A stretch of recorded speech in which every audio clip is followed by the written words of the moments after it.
इस वीडियो में हम रेडियो एक्टिविटी से क्वेश्चन देखने वाले हैं। ठीक है, तो चलिए स्टार्ट करते हैं। रेडियो सक्रियता, रेडियो एक्टिविटी अस्थायी नाभिकों का एक विशिष्ट गुण है। अस्थायी नाभिकों में अदृश्य विकिरण एवं अपरमाणविक कण अल्फा, बीटा, गामा के स्वतः अनवरत उत्सर्जन की प्रवृत्ति पाई जाती है। रेडियो सक्रियता का गुण प्रदर्शित करने वाले तत्वों को रेडियो सक्रिय तत्व, रेडियो एक्टिव एलिमेंट्स तथा रेडियो सक्रिय तत्वों द्वारा उत्सर्जित विकिरण एवं कणों को रेडियो सक्रिय पदार्थ कहा जाता है। आवर्त सारणी में स्थित वे सभी तत्व जिनका परमाणु क्रमांक 83 से अधिक है रेडियो सक्रियता का गुण प्रदर्शित करते हैं। अर्थात ऐसे सभी तत्व जिनके नाभिक में 83 से अधिक प्रोटॉन होते हैं उनके सभी समस्थानिक रेडियो सक्रिय होते हैं, जिन्हें रेडियो समस्थानिक कहा जाता है। रेडियो सक्रियता की खोज फ्रांसीसी वैज्ञानिक हेनरी बेक्वेरेल ने 1896 ईस्वी में संयोगवश यूरेनियम एवं यूरेनियम लवणों में से रेडियो सक्रियता की खोज की थी। ठीक है,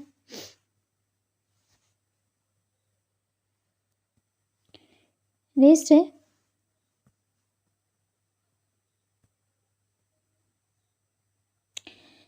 मैरी क्यूरी तथा इनके पति पियरे क्यूरी ने यूरेनियम द्वारा विकिरण उत्सर्जन के अध्ययन के आधार पर यह निष्कर्ष निकाला कि उत्सर्जित किरणें यूरेनियम की भौतिक अथवा रासायनिक स्थिति पर निर्भर न होकर उसकी परमाणविक संरचना पर निर्भर होती है। रेडियो सक्रियता शब्द का प्रयोग सर्वप्रथम मैरी क्यूरी द्वारा किया गया था। मैरी क्यूरी को मैडम क्यूरी के नाम से भी जाना जाता है।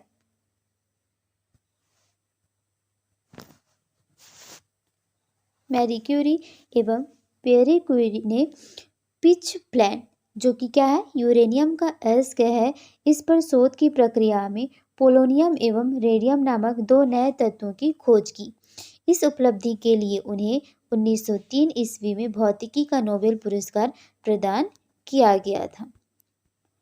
अर्ध आयुकाल, हाफ लाइफ पीरियड, वह समय जिसमें किसी रेडियो सक्रिय तत्व में उपस्थित परमाणुओं की संख्या क्षयित होकर अपनी प्रारंभिक संख्या से घटकर आधी रह जाती है, उस तत्व का अर्ध आयु काल कहलाता है। अर्ध आयु काल को टी हाफ से डिनोट किया जाता है।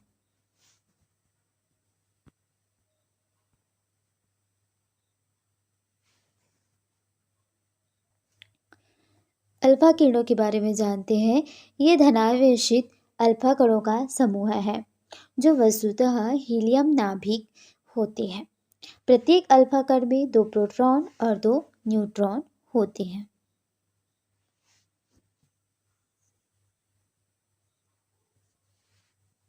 विद्युत चुम्बकीय क्षेत्र से प्रवाहित होने पर अल्फा किरणें ऋणात्मक ध्रुव की ओर मुड़ जाती हैं।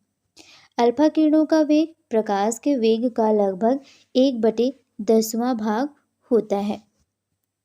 अल्फा किरणों का द्रव्यमान अधिक होता है, इसलिए इनकी गतिज ऊर्जा भी अधिक होती है, परंतु इनकी जो वेधन क्षमता होती है वो क्या होती है, कम होती है। पेनिट्रेटिंग जो पावर होती है वो इनकी कम होती है। यद्यपि ये किरणें त्वचा को वेधने में अक्षम होती हैं, परंतु उच्च आयनीकरण क्षमता के कारण सजीव कोशिकाओं को नष्ट करने में अथवा गंभीर रूप से क्षतिग्रस्त करने में ये सक्षम होती हैं। अब आइए जानते हैं बीटा किरणों के बारे में। बीटा किरणें उच्च ऊर्जा वाले इलेक्ट्रॉनों के समूह हैं। ये ऋणावेशित होती हैं, परंतु इनका द्रव्यमान नगण्य होता है। विद्युत चुम्बकीय क्षेत्र से प्रवाहित होने वाली ये किरणें धनात्मक ध्रुव की ओर मुड़ जाती हैं। बीटा किरणें जो होती हैं इनका वेग प्रकाश के वेग का लगभग 9/10वां भाग होता है। बीटा किरणों का जो द्रव्यमान होता है ये कम होता है। कितना होता है? हाइड्रोजन का 1/1840 होता है, इसलिए इनकी गतिज ऊर्जा क्या होती है, कम होती है, परंतु अल्फा किरणों की तुलना में इनकी भेदन क्षमता 100 गुना अधिक होती है। बीटा किरणें त्वचा को भेदने में सक्षम होती है, परंतु इनकी आनीकरण क्षमता कम होती है। फिर भी ये सजीव कोशिकाओं को नष्ट करने में सक्षम होती हैं। गामा किरणें उच्च आवृत्ति युक्त विद्युत चुंबकीय विकिरण है, जिनका द्रव्यमान क्या होता है, शून्य होता है। ये किरणें विद्युत उदासीन होती हैं, इसलिए विद्युत चुंबकीय क्षेत्र में प्रवाहित होने पर इनके मार्ग में विचलन नहीं होता है। गामा किरणें प्रकाश के वेग से गति करती हैं। ये किरणें अत्यधिक ऊर्जा से युक्त होती हैं। इनकी वेधन क्षमता जो होती है अल्फा बीटा किरणों की तुलना में बहुत अधिक होती है। इनमें गैसों को आयनित करने की क्षमता कम होती है, परंतु ये सजीव कोशिकाओं को नष्ट करने में सक्षम होती है। अब हम क्वेश्चन करते हैं, अंतरिक्ष में प्रयोग किए जाने वाले उपकरणों में ऊष्मा के स्रोत के रूप में किस उपधातु का उपयोग किया जाता है?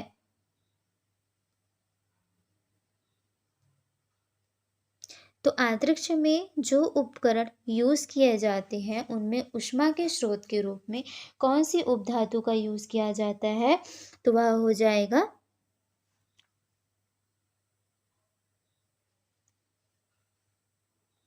पोलोनियम।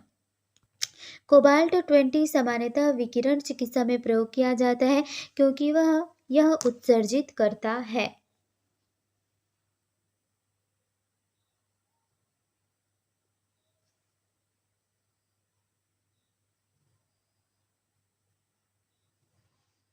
तो आंसर क्या हो जाएगा इसका? गामा किरणें। नेक्स्ट क्वेश्चन है, पोलोनियम से एक अल्फा उत्सर्जन के बाद बनने वाला पदार्थ है।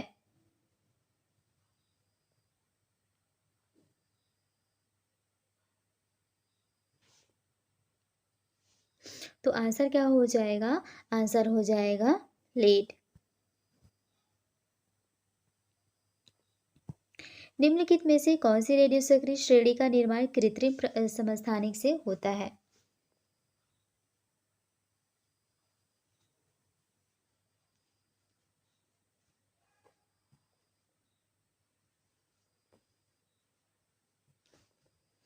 तो ऐसा कौन सा है? तो वह है नेपच्यूनियम श्रेणी।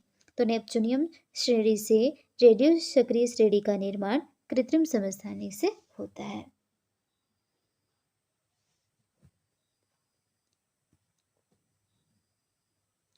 नेक्स्ट है, यहाँ पर कॉलम मैच करना है। तो यहाँ से देखिए, ऊपर में यहाँ पर दिया हुआ है और यहाँ से मैच करना है, तो हमें तो पूरा दिखेगा नहीं, तो इस तरीके से हम लोग रख लेते हैं, बाकी हम लोग क्वेश्चन से ही मैच करेंगे।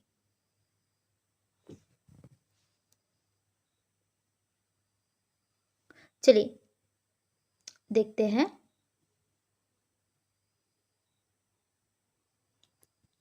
कार्बन आयु गणना। कार्बन विधि से आयु की गणना जो होती है वो किसकी होती है? तो जो जीवाश्म होता है ना, इसकी आयु को ज्ञात करने के लिए कार्बन विधि से यहाँ पर गणना की जाती है। तो इसका क्या हो जाएगा? ए का 4 हो जाएगा। यूरेनियम लेड आयु गणना, यूरेनियम विधि से किसकी गणना की जाती है? पृथ्वी एवं प्राचीन चट्टानों की गणना की जाती है। रुबिडियम स्ट्रोंसियम की आयु की गणना, तो इस विधि से किसकी गणना की जाती है? चट्टानों खनिजों की आयु की गणना की जाती है। तो ये हो गया। नेक्स्ट है पोटेशियम आर्गन आयु गणना। इस विधि से किसकी गणना की जाती है? तो भूगर्भिक चट्टानों की, जो भू के अंदर है, भूमि के अंदर है, उनकी चट्टानों की आयु को ज्ञात करने के लिए। तो ये हो जाएगा 1, यानी कि लाइन से 4 3 2 1 कहाँ है ये देख लेते हैं। 4 3 2 1 किस में है? फर्स्ट ऑप्शन में है, तो आंसर हो जाएगा ऑप्शन ए। चलिए नेक्स्ट है, मृदा में नमी की मात्रा ज्ञात करने में प्रयुक्त रेडियो समस्थानिक है।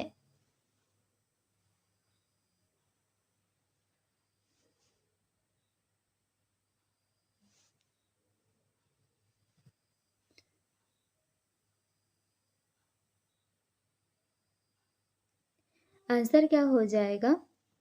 कैलिफोर्नियम 252। रेडियोधर्मी वस्तुओं को किससे बने पात्र में रखना चाहिए?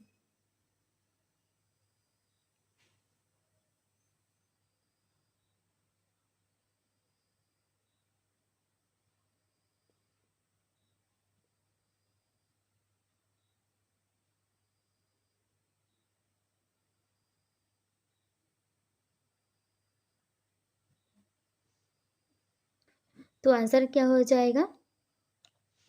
लेड। रेडियोधर्मी वस्तुओं को किससे बने पात्र में रखना चाहिए? लेड। प्लूटोनियम 241 से बिस्मिथ 209 कितने अल्फा व बीटा कण उत्सर्जित होंगे?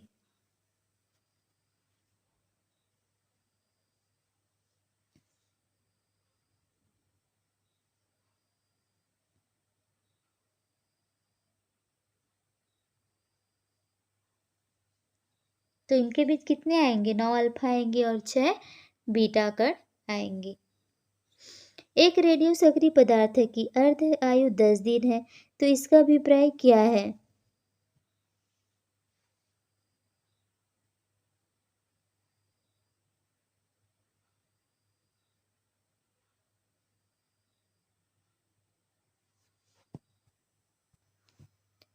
इसमें देखिए, जो प्रथम कोटि की अभिक्रिया है, ये क्या है? प्रथम कोटि की अभिक्रिया। तो इसके लिए क्या होता है कि 3/4 विघटित हो जाता है 2 गुने समय में। तो 2 गुने समय में कितना हो गया? 20 दिन में 3/4 भाग क्या होती है? विघटित हो जाती है। सेंटेंस ही है। नेक्स्ट है, आवर्त में कितने परमाणु क्रमांक वाले तत्व रेडियो सक्रियता का गुण प्रदर्शित करते हैं?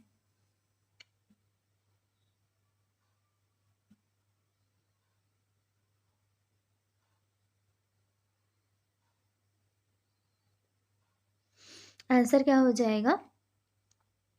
आंसर इसका हो जाएगा 83। 83 से अधिक वाले की जितने हैं वो रेडियो सक्रियता का गुण प्रदर्शित करते हैं। नेक्स्ट है, रेडियो सक्रियता की खोज किसने की थी?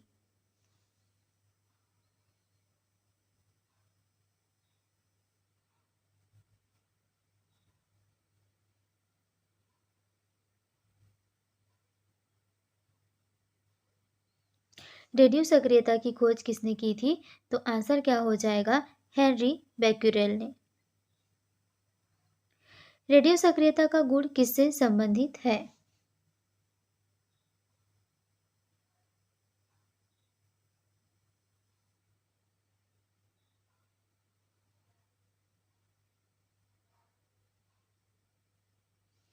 आंसर क्या हो जाएगा? रेडियो सक्रियता का गुण किससे संबंधित है? तो वह नाभिक से संबंधित है। रेडियोधर्मी पदार्थ उत्सर्जित करता है, तो रेडियोधर्मी पदार्थ होते हैं वो क्या उत्सर्जित करते हैं?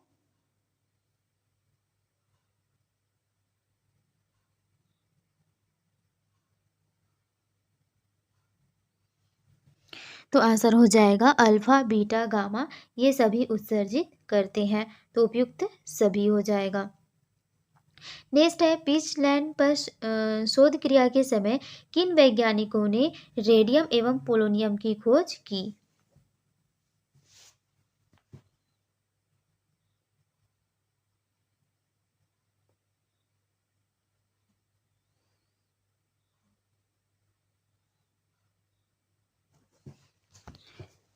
तो आंसर क्या हो जाएगा?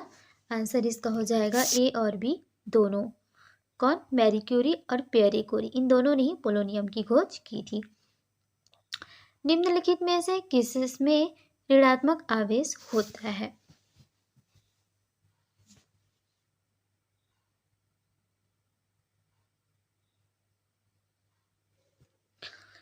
तो आंसर क्या हो जाएगा इसका? ऋणात्मक आवेश किस में होता है? बीटा कण में होता है। किस तत्व में कृत्रिम रेडियो सक्रिय उत्पन्न करने के लिए उसके नाभिक पर किन गुणों की बौछार की जाती है?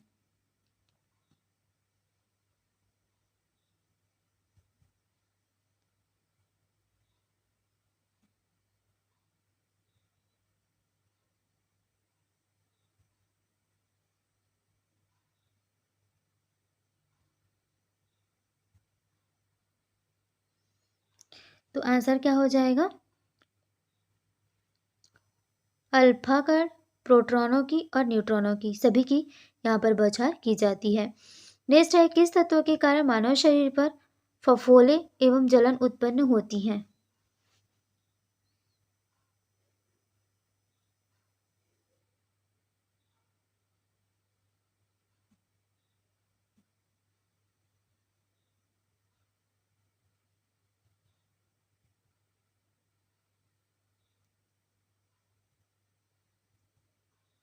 आंसर क्या हो जाएगा? अल्फा कण।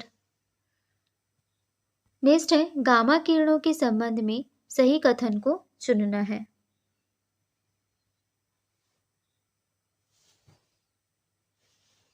तो देखिए, गामा किरणें उच्च आवृत्ति युक्त विद्युत चुंबकीय विकिरण है जिनका द्रव्यमान शून्य होता है। बिल्कुल सही है। ये किरणें प्रकाश के वेग से गति करती हैं, ये भी सही है। इन गैसों को आनीत करने की क्षमता क्या होती है? कम होती है। तो क्या हो जाएगा? ये सभी चीजें सही हैं। तो हम क्या लगाएंगे? Option D.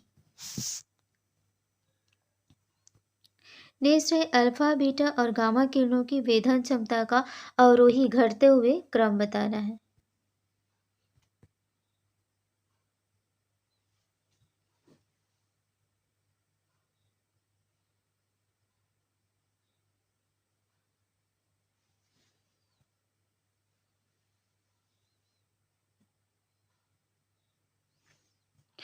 तो आंसर देखिए यहाँ पर क्या हो जाएगा? सबसे ज़्यादा वेधन क्षमता किसकी होती है? गामा किरणों की। उसके बाद किसकी होती है? बीटा की। और सबसे कम किसकी होती है? अल्फा की। ठीक है, तो सबसे ज़्यादा वेधन क्षमता किसकी होगी? गामा किरणों की होगी। नेक्स्ट है, रेडियो सक्रिय विस्थापन नियम अथवा समूह विस्थापन नियम प्रतिपादित किसने किया था?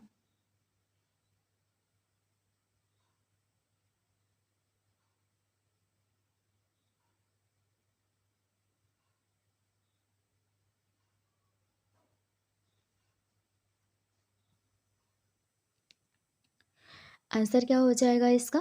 इसका आंसर हो जाएगा सोडी ने, फजान ने, रसेल ने, उपयुक्त सभी ने। तो आंसर क्या हो जाएगा? इन सभी ने प्रतिपादित किया था। रेडियो सक्रियता की जो इकाई है वो क्या है? रेडियो सक्रियता की इकाई क्या है? यूनिट क्या है इसकी?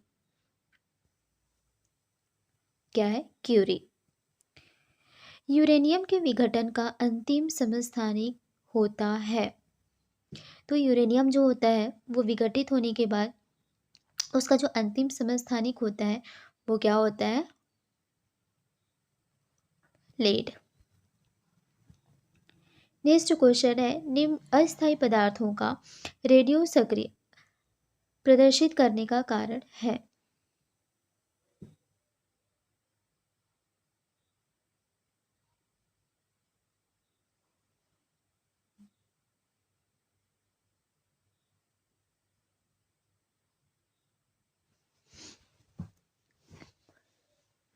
तो आंसर क्या हो जाएगा इसका? निम्न P/N रेशो। किसी रेडियो सक्रिय तत्व की अल्फा कण के उत्सर्जन से उस पर क्या प्रभाव पड़ेगा?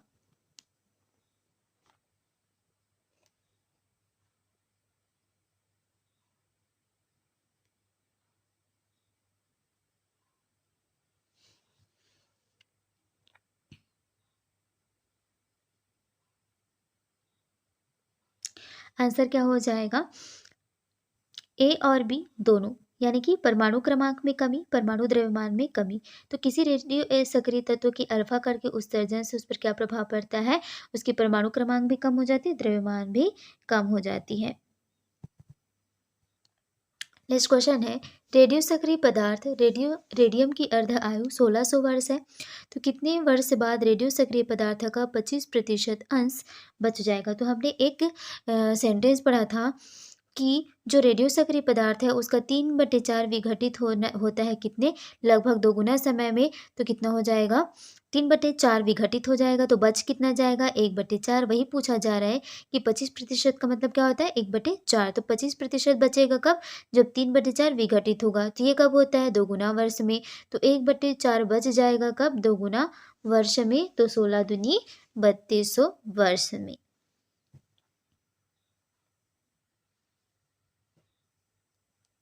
रेडियो एक्टिवता के समय इनमें से कौन सा विकिरण उत्सर्जित नहीं होता है। रेडियो एक्टिवता के समय इनमें से कौन सा विकिरण उत्सर्जित नहीं होता है। तो आंसर क्या होगा, गामा किरणें। रेडियो एक्टिवता के समय में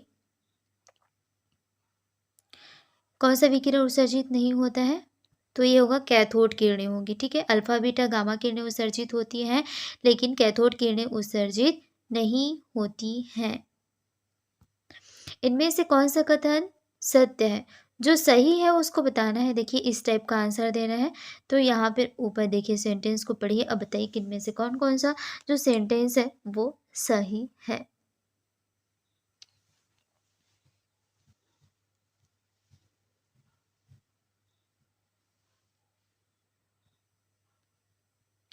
सभी रेडियो सक्रिय तत्वों का विघटन तेजी से होता है, सही है।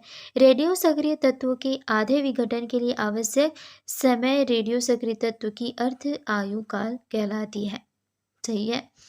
पृथ्वी की उम्र रेडियो सक्रियता तिथि निर्धारण से ज्ञात की जा सकती है, ये भी सही है। रेडियो सक्रिय तत्व की अर्ध आयु इसकी औसत का 50% होता है, नहीं ये गलत है। तो क्या हो जाएगा, 1 2 3 तीनों सही होंगे। तो क्या हो जाएगा, ऑप्शन सी यहाँ पर राइट हो जाएगा।